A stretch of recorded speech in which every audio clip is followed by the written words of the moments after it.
Now, first of all, there's all kinds of crazy stuff going on with Vladimir Putin.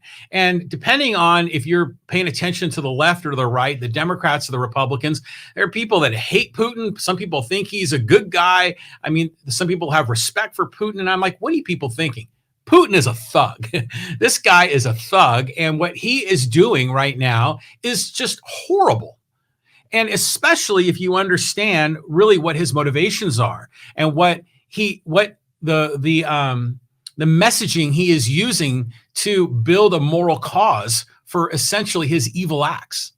Now, what's Putin's motivation? Why does he want Ukraine? I mean, there's not a lot going on in Ukraine, right? But Putin has mentioned previously that probably the greatest tragedy of the 20th century was the dissolution of the USSR.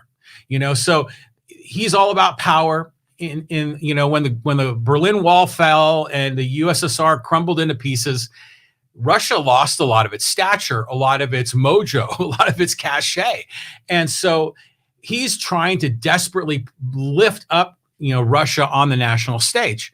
So that's the big part of it, at least the way that I see it, is he's going after Ukraine as another puzzle piece to rebuild the former USSR. And Pete Neal on the live stream commenting, I want it understood. I gave up following the invasion on multiple platforms to watch this podcast. Well, thank you very much, Pete. And you're right. It is the pursuit of happiness. And that's what we're going to look at it through that lens, through that perspective. Because really, life, liberty, the pursuit of happiness, those are supposed to be American ideals, right?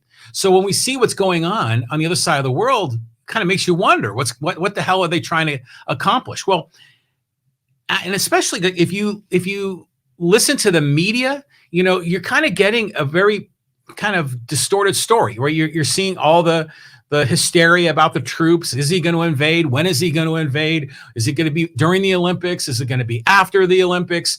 Then, he goes about calling some of the breakaway provinces as independent nations. And so they're all sort of jockeying on the news. They're presenting what Putin is up to. They're also looking at Biden and how he's reacting. And, Biden trying to desperately to have a summit and try to talk it out. But, in a lot of ways, this is not America's business, right? I mean, Ukraine's not part of NATO. So we don't have a contractual obligation to go in there and defend Ukraine. Now, granted, we're one of the big boys on the stage. So, do we want to play a role in trying to influence this? Yeah, sure, I get it.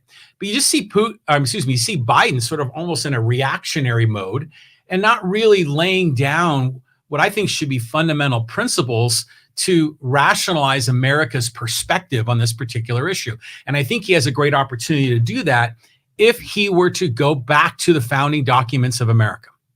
So Putin is planning for a war, all right? So what is a war? I mean, if you were to really look at any war in the history of the human race, a war is ultimately a collectivist act.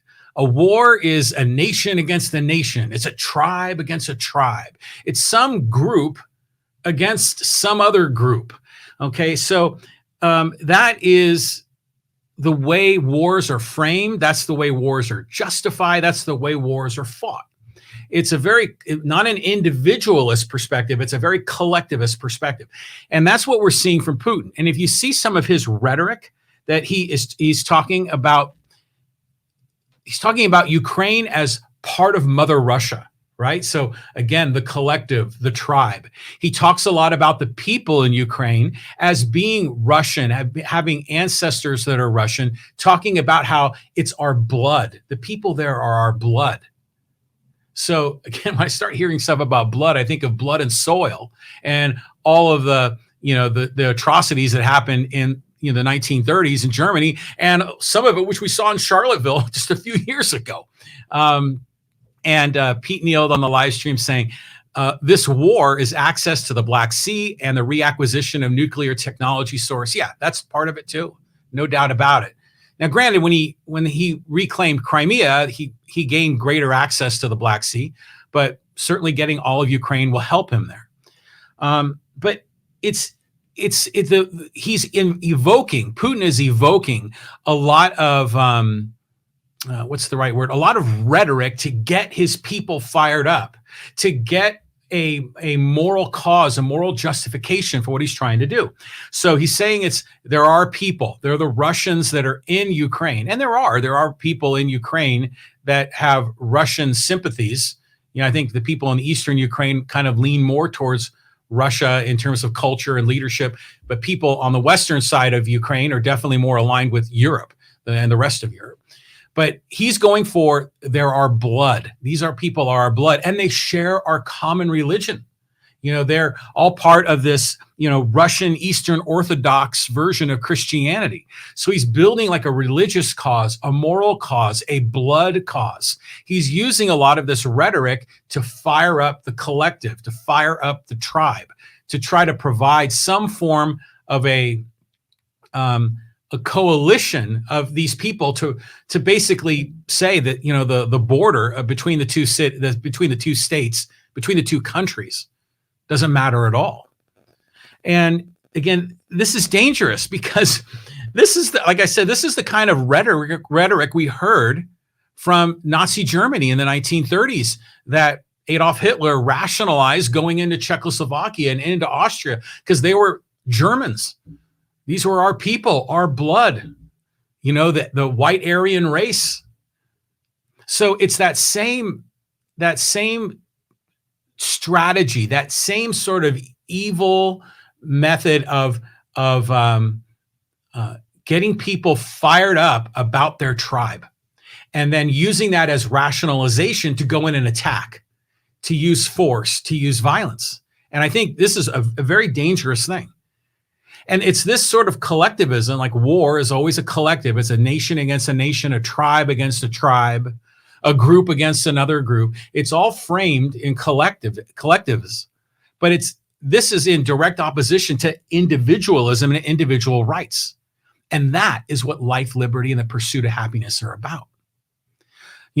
Our right to our life, our right to our individual liberty, and our right to pursue our own happiness, those are rights that are given to individuals.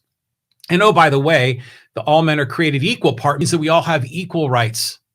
That, in essence, is a beautiful message, that we all should be empowered to live our life and be protected from the violence and the harm caused by others around us. And that's the rightful role of government. But Putin is throwing that out the window. I mean, well, granted, he never embraced it in the first place, but Putin's whole motivation is to build the collective, to rebuild Russia, to reconstruct the USSR, and to bring the Russian people and the Russian blood and the Russian Orthodox religion and bring them all together into a bigger and more powerful tribe. I mean, it's all manipulation. It's all to stroke his own power. It's all to lift him up. And it's a very, very dangerous thing. I mean, I think Putin is a very evil character, very evil. Now, the crazy part about this in America is that Donald Trump called Putin a genius. Donald Trump and even Mike Pompeo, the former Secretary of State, are praising Vladimir Putin. They're praising him on his tactics, on his strategy, on his rationalization, his justification to go to war. They thought by him proactively declaring some of those breakaway groups within Ukraine as independent nations was a stroke of brilliance. It was genius. And I'm thinking, what the heck? This is a former president of the United States that's essentially embracing values that are a direct contradiction to what America is supposed to be about in the first place, about life, liberty, and the pursuit of happiness. And it's crazy because Trump has made those same remarks about what America should do in Mexico. Trump has talked about America should go in and invade Mexico, and he's made comments about that multiple times. So it's again sort of this notion of group versus group, and we see this a lot.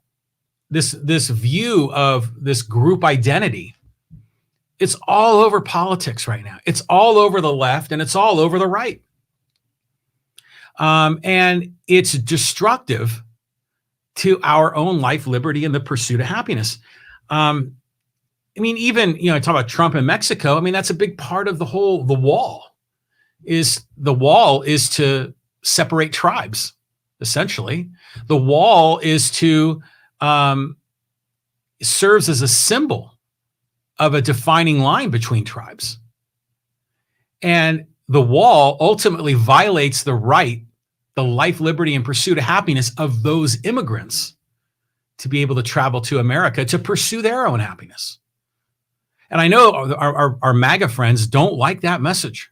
I've talked about that on a previous podcast. Our MAGA friends are all about freedom, except freedom for other people that are not part of their tribe.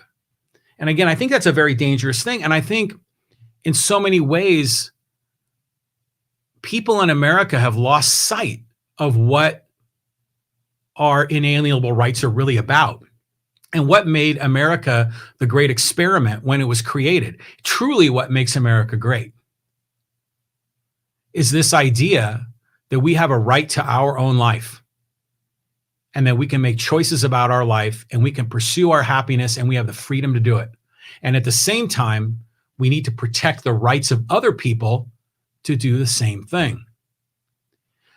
So if Biden were to speak that kind of a moral cause, a justification, a way to position America and Russia as being fundamentally, philosophically different, it would put him on a much stronger position. Now, Reagan tried to do a little bit of that, right? When he called Russia the evil empire. But that helped him. I think that helped justify Reagan's cause. Now, Reagan was no saint.